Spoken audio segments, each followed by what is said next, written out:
ป้าพี่น้องเบิ่งเนี่ยความสวยความงามเป้า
สบายดีพ่อพี่น้องสวัสดีพ่อแม่พี่น้องทางฝั่งไทยนำครับผม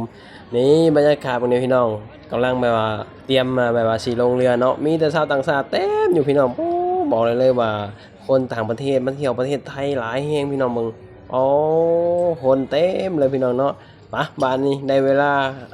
ล่องเรือกันพี่น้องครั้งแรกในชีวิตเฮาเนาะที่เฮามาเปิดประสบการณ์ใหม่ๆเนาะก็ขอบคุณเจ้านายที่เพิ่นพามาแบบเปิดหูเปิดตาพี่น้องมาสถานที่ที่เฮาบ่เคยมาใช่นะถือว่าเป็นครั้งแรกพี่น้องแล้วก็เป็นประสบการณ์ใหม่ๆเนาะแล้วก็เป็นความทรงจำแบบว่าดีๆพี่น้องดีเนี่ยแต่ทำ YouTube เนาะพอทำ YouTube แล้วก็สามารถที่จะถ่ายเก็บไว้เบิ่งไปสินะพี่น้องเวลาเฮาแบบว่ากลับเมื่ออยู่บ้านอยู่หยังเฮากลับมาเบิ่งไปสินะพี่น้องว่าครั้งหนึ่งเฮาเคยแบบว่ามาทำงานอยู่ไทยแล้วก็ได้มาล่องเรือแบบนี้นะพี่น้องบอกเลยว่ามันเป็นอย่างที่แบบตื่นเต้นแล้วก็แปลกใหม่ในชีวิตแฮงพี่น้องเนาะปะบ้านนี้ลงเรือแล้วก็ขึ้นไปชั้นข้างบนพี่น้องว่าเจ้านายจองโตะอยู่ข้างบนนี่โตะเฮาก็ได้เนาะกับบรรยากาศแบบนี้เลยพี่น้องอยากบอกว่าบรรยากาศนี่แบบสุดยอดเลยพี่น้องเนาะปู๊ถือว่าเป็นครั้งแรกที่เฮาแบบว่าได้มาแบบเห็นแบบนี้พี่น้องเนาะโอ้บ่น่าแบบว่าชาวต่างชาติเขาถึงมาหลายพี่น้องแบบมาเบิ่งบรรยากาศประเทศไทยพี่น้องเป้าเบิ่งแหน่ พี่น้องถ้าผู้ใดเคยมาเที่ยวแถวนี้ก็อาจจะเห็นชินตาเนาะแต่ส่วนเฮานี่เฮาก็ถือว่าเป็นครั้งแรกที่เฮาได้มาเจอแบบว่าด้วยตนเองแล้วก็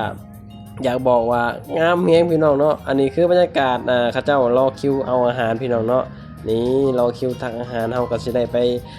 ตักเอาอาหารนี่พี่น้องนี่อาหารก็สิเป็นอาหารแบบคนไทยนะพี่น้องเป็นพวกผัดพวกแบบว่าเขาเอิ้นจังได๋ส้มตำก็ยังมีได้พี่น้องในบนเรือนี่โอ้โฮถือว่าสุดยอดพี่น้องเนาะแล้วก็สิมีพวกกุ้งพวกหยังจั่งซี้นะเฮาก็เลือกกินพี่น้องแล้วก็เอาจานมาตักนี่พี่น้องอาหารประมาณนี้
นี่พี่น้องตอนนี้เราก็ล่องเรือมาฮอดไอคอนสยามเนาะถือว่าเป็นห้างที่อันดับหนึ่งของประเทศไทยก็ว่าได้พี่น้องแบบบอกได้เลยว่ามันงามแฮงพี่น้องงามอีหลีรอกลางคืนเนาะแบบว่าไผแบบว่ากระทบกับน้ำนะพี่น้องเบิ่งเนี่ยป๊า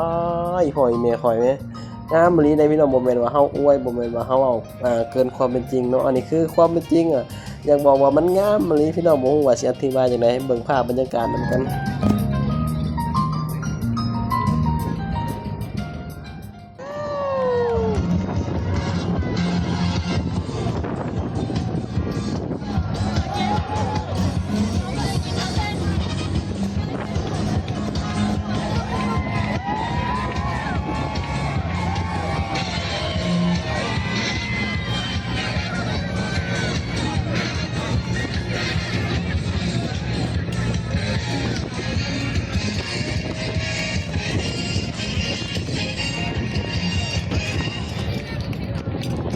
to the children now to get take the photo with them. Just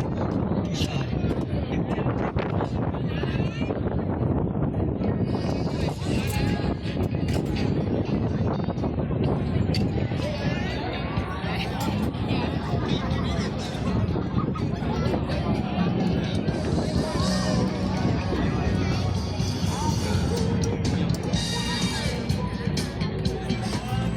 Please sit down and mind your head for the next sprint is lower ทะลอดใต้สะพานพระปกเกล้าสะพานพุทธด้านหน้านะคะรบกวนนั่งลงเลยค่ะ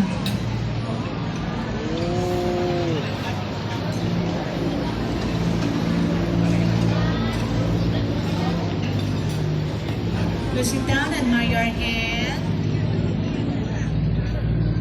รบกวนนั่งลงด้วยนะคะ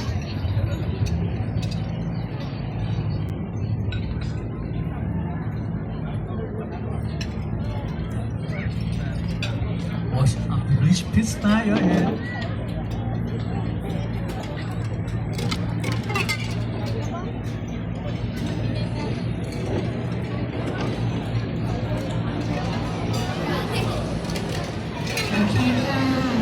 Thank you very much, guys. So right now, if you want to take photo and take video on the thousand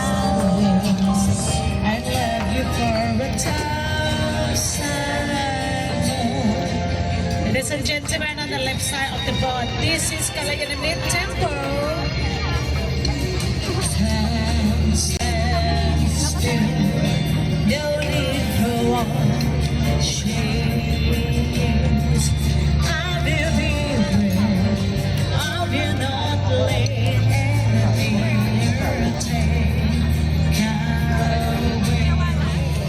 ใช้มือวัดอรุณราชวรามเราค่ะ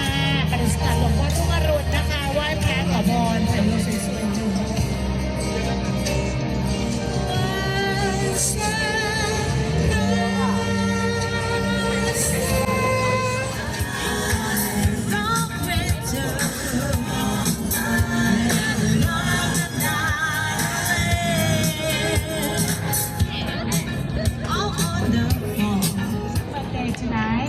เดี๋ยวไว้พอมันเกิดกันนะคะเจ้าของมันเกิดด้านไหนบ้างเดี๋ยวพนักงานของเราไปเสิร์ฟให้นะคะไว้เป็นที่ถ่ายรูปได้เชิญจ้าเชิญเลยค่ะ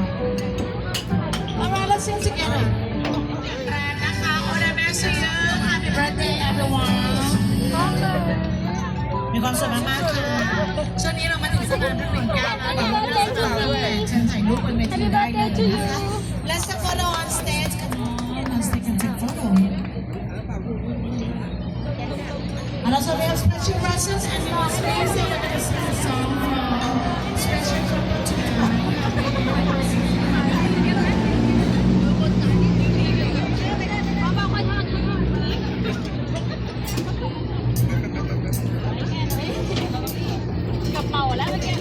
Happy anniversary for a special couple tonight. I love you. Happy anniversary to special person birthday มีความสุขมากๆค่ะช่วยถ่ายรูปบนเวทีได้เลยเดี๋ยวเราเข้าไปใกล้สะพานพระราม8นะคะด้านบนเวทีได้เลยนะคะ Ladies and gentlemen, so you guys can come on stage for a take photo and video. We're going to Kingdom Agri. เชิญมาเวทีเลยนะคะน้องๆจากสงขลาน้องๆจากสมุทรสงขลาถ่ายบนเวทีได้เลยเนี่ยเชิญ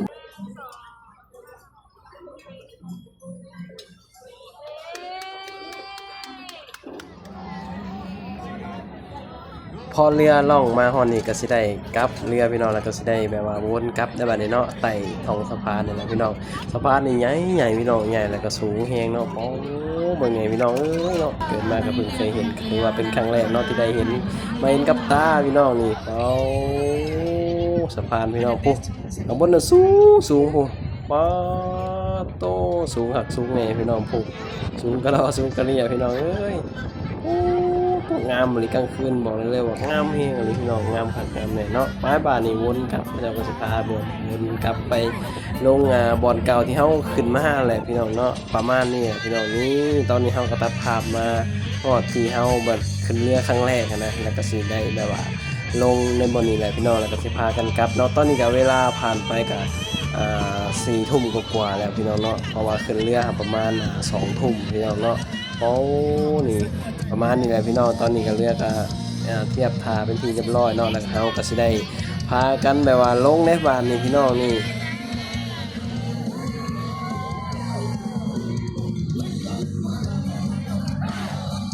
บ่ว่าสิขึ้นหรือว่าสิลงเรือก็ต้องต่อคิวเลยพี่น้องเพราะคนมันหลายเนาะทางออกทางเดียวว่าสินะประมาณนี้แหละพี่น้องเนาะได้พากันต่อคิวกัน ออกจากเรือพี่น้องนี่ออกแล้วพี่น้องไปบัดนี้เดินทางกลับพี่น้องเนาะคลิปนี้ก็ขอบคุณพี่น้องหลายเด้อที่เสียสละเวลาเข้ามาถึงมาชมแล้วก็ขอบคุณหลายที่เข้ามาติดตามแล้วก็ขอบคุณเจ้านายที่พามาเปิดหูเปิดตาเนาะคลิปนี้ก็ไปแล้วพี่น้องบ๊ายบายสบายดีสวัสดีครับผม